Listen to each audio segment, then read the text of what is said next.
Pois é, você tem que se ligar aí, ó. Porque, ó, o trem tá no trilho, ó. Se você, de repente, você fica virando muito assim, ó, você perde a paisagem que a vida te oferece, você não presta nem atenção. E a vida oferece pra gente lindas paisagens, entendeu? Vamos ver mais fotos aqui. Que bacana. Olha, tô falando em paisagem. Aí Aqui foi no aonde? Congresso Mundial de Dor em Amsterdã. Amsterdã. Sim. Que linda. Aí, Aí foi no em no Londres. Congresso em Londres. Em Londres, na Inglaterra. Isso. Isso Olha aqui aí, é estimulando. atleta. É porque aí é na corrida da cefaleia. Pessoas que têm dor de cabeça precisam fazer atividade aeróbica, correr. É um dos exercícios que mais Se não libera corre, anda. substâncias. Anda. É um exercício que mais libera substâncias como a serotonina e a dopamina. De onde é que vem essas substâncias? São substâncias que estão relacionadas ao processamento cerebral. Se você estimula o seu cérebro tomando alimentos adequados, tomando água e se E exercitando, atividade. você melhora os sintomas de dor de cabeça. Uau, olha aí, do Ceará pro mundo, E foi em pro Itaipu. Brasil inteiro. O Brasil, né? Gente, Sim. em São Paulo, que é a cidade, a quinta maior do mundo. Sim. São Paulo. Vamos lá, quero ver mais foto, Teteu. Aí a Estadão. gente tem sido convidado para fazer algumas. Isso Uau! aqui é sobre como jogos, né, de azar, o que ficou bem conhecido, as bets, isso influencia na saúde do nosso cérebro. Alô? Alô, vizinhos? Alô, vizinhos aqui de Alphaville. Se liga aí. Neurocientista comprova que jogos de azar são casos de saúde pública e devem ser proibidos. Sim. Aqui, nessa reportagem que a gente deu para o Estadão, a gente fala sobre os perigos dos jogos de azar atuando sobre o Blog cérebro. do Fausto Macedo. Isso. Uau, colega aí, ó. Estadão. Um abraço, Fausto Macedo. E olha o título, porque o jornalista aqui escolhe o título, Sim. né? Bem impactante. Porque a gente quer reforçar o perigo do abuso de jogos de azar. E hoje tá tão fácil na internet. Você antes tinha que ir no local, agora nem precisa. Isso é um perigo, porque isso atua que nem droga.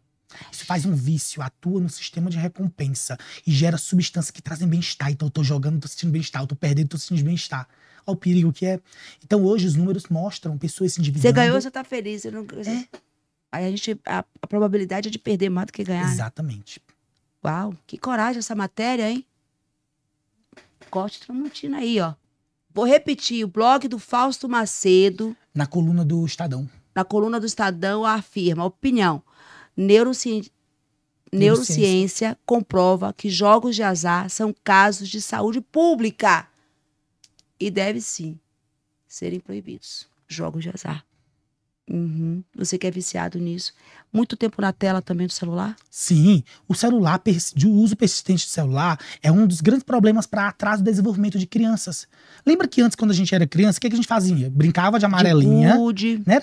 Bola, brincava de amarelinha, corria. Elástico, esconde-esconde. As crianças hoje, quando nascem, ganham o quê? Um tablet, já nasce com o celular, né? Você não viu não aí? É o grande problema. Aquele ultrassom que a Anitta colocou não era uma criança já praticamente com o celular. Senhora. Assim. Imagina. Então você imagina o impacto da tecnologia mal utilizada no desenvolvimento de crianças, aumentando o risco de transtorno do espectro autista, risco de TDAH, risco de ansiedade, risco de obesidade, porque a criança não mais se alimenta junto com os pais, é comendo e no celular, é bebendo no celular. Então tudo isso faz com que você aumente o risco de obesidade e doenças neuropsicológicas. Uau! Muito conteúdo no nosso Podmar de hoje. Quero ver mais uma, Teteu.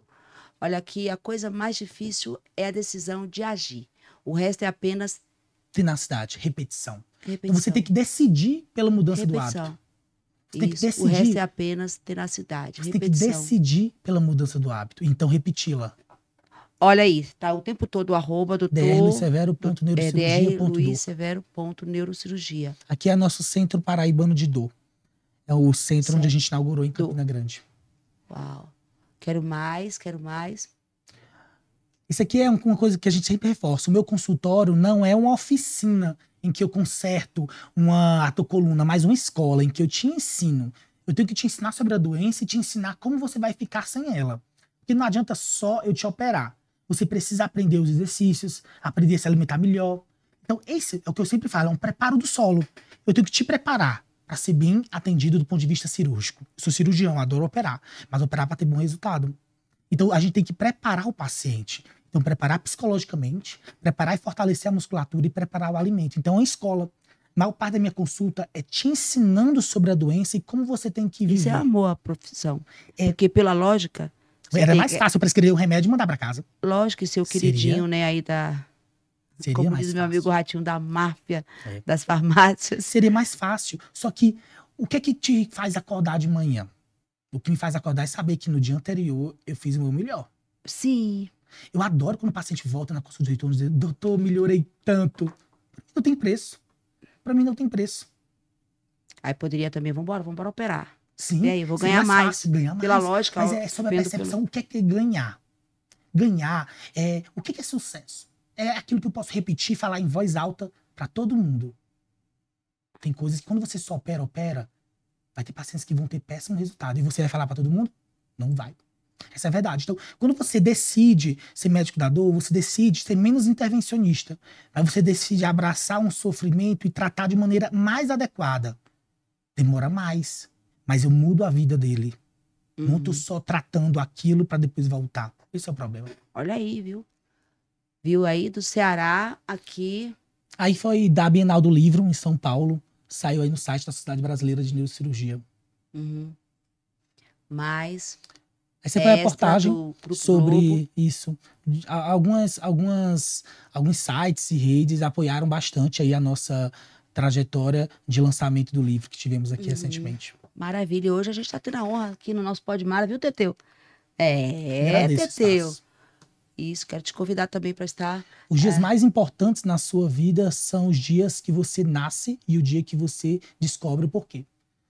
Isso é fundamental. Por exemplo, quando você decidiu ser apresentadora, cantora, o que é que te fez decidir? Eu agora sendo entrevistador. Eu era feliz com aquilo. Isso. Eu era feliz quando eu estava cantando, era feliz quando estava aprendendo as letras, as harmonias. Eu era feliz quando estava ali. Feliz no processo de aprendizado e de entrega. Não, a felicidade está no processo. Isso. Não Isso. na chegada. Quando a gente se forma neurocirurgião, eu tenho diversas possibilidades. Só que o que eu percebi? Eu tive que me introspectar e fazer grande processo de terapia para entender o que me deixava feliz. Porque eu tive burnout. No momento que eu tive burnout, há 3 anos atrás, eu tive que foi também associado ao falecimento de minha mãe, eu tive que parar e entender, calma, o que é que me faz feliz? Porque não é essa rotina de dar plantão toda hora. Não é. Não é a rotina de ficar operando toda hora. O que nos leva realmente ao prazer, Foi o que eu entendi, foi que o que me fazia feliz era, ensinar novos médicos. Se eu sou professor de universidade. 2, tratar pacientes e pacientes com dor crônica. Então, eu sou neurocirurgião funcional. Eu trato dor, Parkinson e epilepsia. É um tipo de neurocirurgia tratando disfunções do cérebro. A dor é uma grande disfunção cerebral, de uma maquinaria doente. E tratar essa maquinaria doente é a grande chave. E eu percebi que isso era o que me estimulava e eu decidi por essa área. Então, a decisão de descobrir o porquê que eu nasci foi quando eu estava na pior fase minha. Foi quando eu estava engordando, ansioso, estressado, depressivo. Mal resolvido. Exatamente. Quando eu entendi como é que eu podia gente impactar. Precisando, hein? Sim, por isso que a terapia, todo paciente meu faz. E se não fizer, eu dou alta. Eu não fico com um paciente que não faça. Que podcast maravilhoso, gente. Olha aí. Essa foi a capa. Essa é o backstage, né? Isso. Legal, bem importante. Muito bonito, muito simpático, jovem. Obrigado. Focado, inteligente. Você falou que tem no Brasil inteiro tem quantos? Menos de 1.500 médicos da dor. Menos para de 80 milhões de pessoas que sofrem.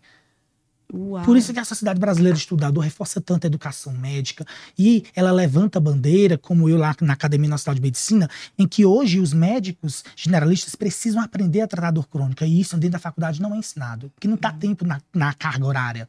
Então a gente quer tornar uma lei que obrigue todas as universidades a terem a disciplina de dor crônica, que isso não temos ainda. Dr. Luiz Severo Bem. Isso. Tem mais fotos? Quero que o senhor olhe aqui para essa câmera, que eu chamo de câmera do Clodovil. Lembra do Clodovil? Sim. Nossa, meu Deus. Ele era sincero, entendeu? Podia errar, claro. Mas é melhor você, entre aspas, errar sendo sincero, né? Fala, sinceridade demais, ou é burrice, ou é falta de educação. Eu acho que sinceridade, ela é um ingrediente da felicidade. Quando você é sincero, você pode até estar errado. Sua sinceridade não impede de você estar errado na sua sinceridade. Mas já dá um alívio. amigo da felicidade é a sinceridade. Sim. Tá? Quero que você olhe aqui e mande um recado para os seus colegas que têm, assim, uma condução do chamado de uma forma que o senhor não admira. O que eu não admiro hoje na medicina, sem dúvida, é uma medicina do medo. Quantas vezes você não foi para o médico e ele disse assim, se você não operar, vai ficar sem andar. Se você não fizer isso que eu estou te dizendo, vai piorar. A gente não trabalha com medo, a gente tem que trabalhar com acolhimento. Ok, temos essa patologia e eu tenho essas possibilidades. O que é que você decide? Eu trabalho assim. O paciente decide. Nenhum paciente meu vai dizer assim, doutor Luiz quis me operar. Não. O meu paciente decidiu se operar. Eu ofertei as possibilidades terapêuticas. E ele decidiu pela cirurgia no melhor momento. Então, eu tenho hérnia de disco, eu tenho alguns, assim, na lombar, no cervical. Uhum. Eu que já me falaram, opera. Eu falei, mas eu não quero operar. Eu não quero operar. E tenho momentos de alívio da dor. Exatamente. Tenho. Quando você faz atividade física, você vai ter cada vez menos picos de dor. O grande segredo, porque, entenda, hérnia de disco tá em todo canto. Todo mundo, eu tenho hérnia de disco e eu sinto dor? Não. 98% da população vai ter hérnia de disco. Por quê? Porque é um processo igual ao cabelo branco. É um processo natural de desgaste. Nosso corpo nasceu para morrer. Ele tem prazo e ele vai se desgastando. Claro, se eu fico obeso, se eu me alimento ruim, ele desgasta mais rápido. Só que a hérnia de disco é um processo natural. A grande questão é, a sua dor está vindo da hérnia de disco? É muito diferente. Porque 4 estruturas na coluna causam dor. A consulta é dando diagnóstico com medo. Isso eu abomina. Exatamente. Dos colegas. Abomino. Então, outra coisa que eu abomino médico, se liguem aí, porque é o próprio colega falando. Então, o diagnóstico e vem com adeno. Medo. Ou você vai isso ou não. no procedimento, na cirurgia. Porque existe, entre não fazer a cirurgia e fazer, existe uma possibilidade enorme de tratamentos. E essa possibilidade que você abraça, claro, que você oferece. Porque são steps. A gente usa o que é medicina baseada em evidência. O que é que a ciência diz? Antes de tratar uma dor na lombar, eu tenho que primeiro oferecer a melhor fisioterapia adequada. Infelizmente, a gente não tem fisioterapeutas especializados em dor na quantidade que a gente precisa, em dor na coluna. Então hoje a gente tem um time de fisioterapeutas especializados. Então eu ofereço o fisioterapeuta adequado. Eu trato a inflamação intestinal, eu melhoro a doença mental ligada. O que tem de gente agora assistindo nosso podcast falando assim, olha, não vou mais pra cara daquele médico que eu tô indo, não. Porque aquele médico quer logo que eu providencie aí, se meu plano tem direito de operar, de não operar, e tal, o anestesista, porque o anestesista, que todo mundo tem medo do anestesista, mas eu vou operar, então, se liga aí. Já tentou todos os tratamentos, todas as possibilidades, já descartou todas as possibilidades, já teve uma ajuda para você, com você mesmo, de mudando os hábitos, se não teve, então reveja. O que mais? Mais um ponto que você manda recado para seus colegas. Porque você é o novo. O novo sempre vem. O que eu abomino na medicina, sem dúvida, seria uma medicina baseada em exames. Nós não tratamos ressonância, nós tratamos o paciente. Olha que dificuldade é você chegar, não, doutor, chega o paciente, doutor, aqui, ó. É meu exame. Eu tenho uma hérnia de disco. Aí eu pego o papel e digo, vamos conversar? Porque não é o exame que vai definir a minha decisão terapêutica, mas é o exame clínico. É eu te examinando e sabendo, será que é realmente a hérnia de disco? Porque na coluna eu tenho músculo, eu tenho osso, eu tenho nervos e eu tenho disco. Qual dessas estruturas está causando dor?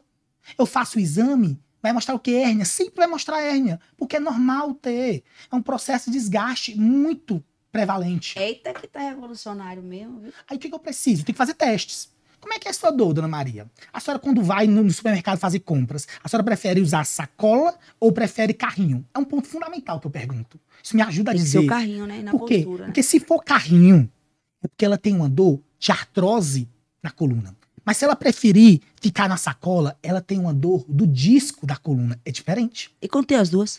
Quando tem as duas, sim, é possível. Então não force nenhuma das duas, peça pra alguém contigo, né? Também, mas e essas perguntas são fundamentais pra gente saber onde eu vou tratar.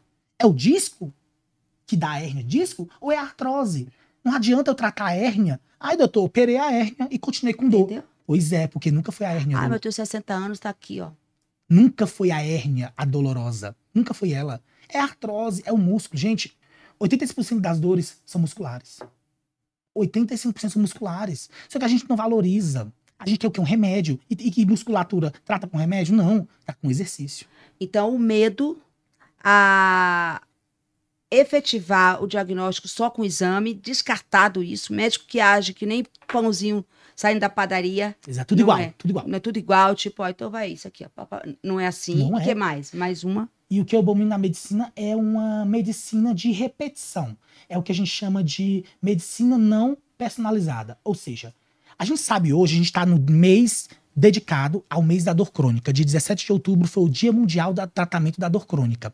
E hoje, no ano de 2024, teve agora o Congresso Mundial da Dor em Amsterdã, e a gente reforçou a temática da diversidade e gênero. Ou seja, mulheres, comunidade LGBTQIA+, eles têm experiência de dor diferente de qualquer outra pessoa. E a gente tem que saber acolher isso. Quantas e quantas vezes chegam mulheres dizendo, doutor, eu já passei por tantos médicos, mas ninguém valoriza a minha dor. Chamam de histérica. Freud já chamava as mulheres de histérica. E isso arraiga ainda. Mas porque Freud, ele não é que ele fazia por mal de chamar de histérica, é porque ele acolhia e no toque, na conversa, ele curava. Essa é a diferença. O que a gente precisa hoje na medicina é criar uma medicina humana. Acho que cada vez mais a gente fala sobre humanização da medicina, o que a gente cada vez mais menos faz. A gente cada vez mais fica como? Em exames, exames, exames. E a gente medicamento, receita, exame. E a gente não acolhe receita, o paciente. Exame. Eu se pergunto, o que a senhora acha que está causando a sua dor? Ela, hã? Mas o senhor que não é o doutor, não. Porque as suas crenças influenciam na minha estratégia de dor. Isso é tudo engraçado. Aqui o doutor não é o senhor que está me perguntando. Exatamente, eu digo sim, porque se você está dizendo, se você acha na sua concepção de que a tua dor da lombar está vindo dessa hernia de disco, você não vai melhorar com o meu tratamento. Porque não é hernia de disco, mas você não está acreditando. Eu tenho que entender o que é que você está acreditando e te conscientizar. E eu tenho que te ajudar a entender o que é que realmente está causando a sua dor. Porque o paciente ele tem medo de se movimentar. É porque o doutor disse que eu tenho hernia de disco, então eu não posso nem me agachar.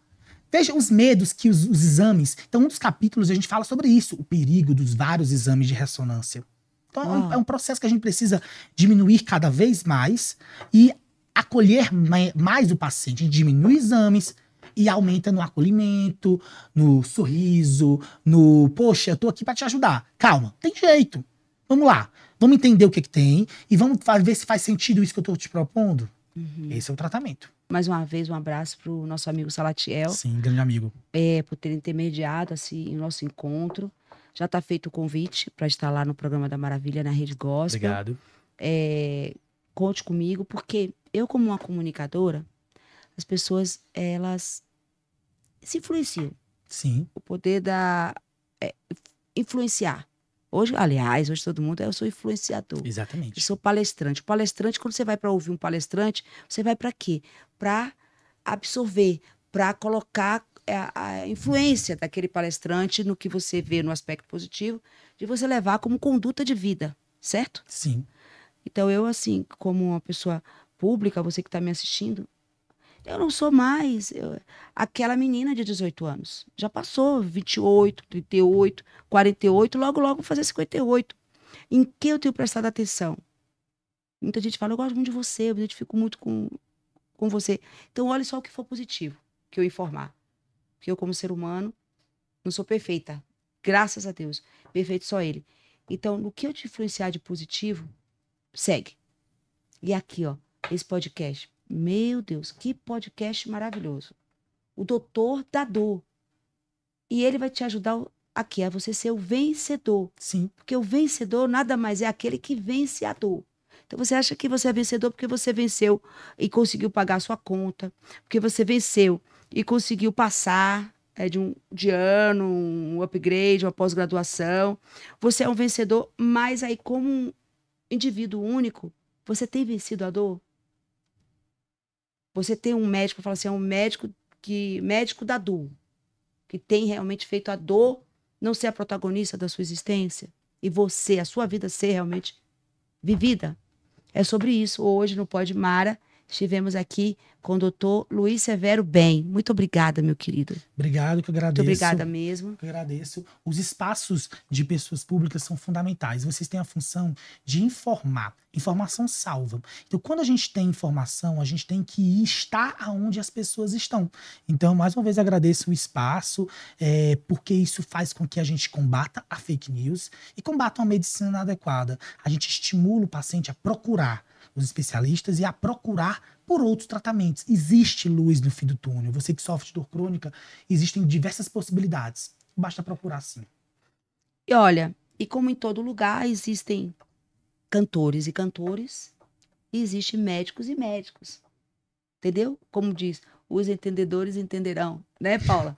Teteu? Os entendedores entenderão. Lógico, tem muito cantor aí que faz sucesso e não canta nada. Tem muito que tem diploma também e não entende nada. E tá na sangria. Entendeu? Sim. Tá na sangria. E eu gostei muito de te conhecer. Não só como uma, assim, como uma paciente também. Obrigado. Essa foto aqui da sua capa do seu livro com a...